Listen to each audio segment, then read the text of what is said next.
This is the entire story of Bron and Poppy Playtime. Bron is a large, bright red dinosaur themed after a real-life species of Apatosaurus, now extinct. He has a rounded head with a small snout, small black eyes with eyelids, a long neck, and 4 stubby limbs.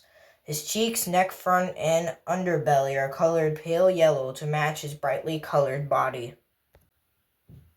Bron's monster form retains largely the same appearance as his other 2 counterparts. However, his eyes have been goggled out, leaving 2 empty sockets. His mouth is split into a psychotic, unnerving grin. His bright red color has faded into dull tangerine, and nearly every inch of his body is covered with blood. His body is also cracked in places. The blue on his toes also peeled off and faded in place.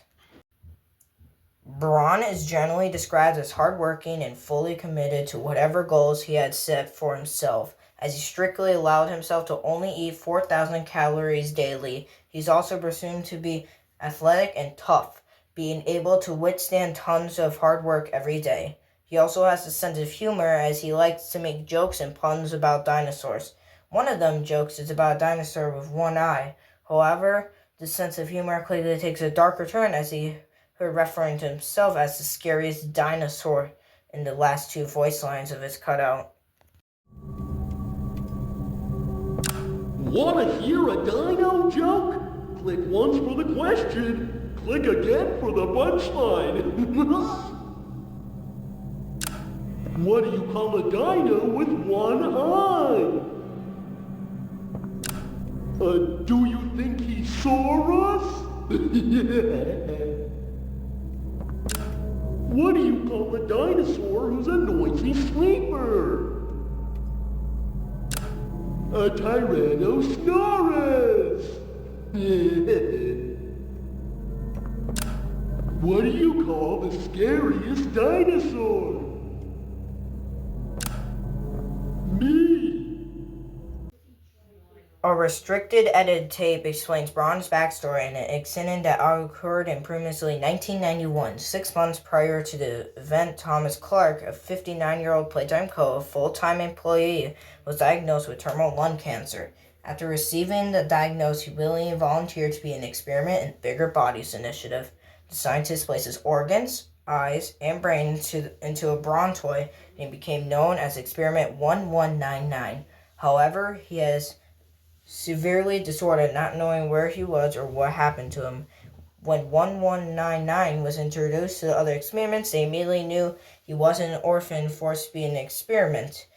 After he turned to the opposing weight, Boxy Boo's music box faintly played before it grabbed 1199.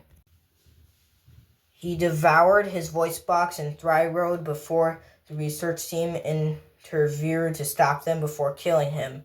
It took 12 hours of surgery to stabilize 1199 afterwards. They placed him in a solitary confinement to keep him safe from the other experiments.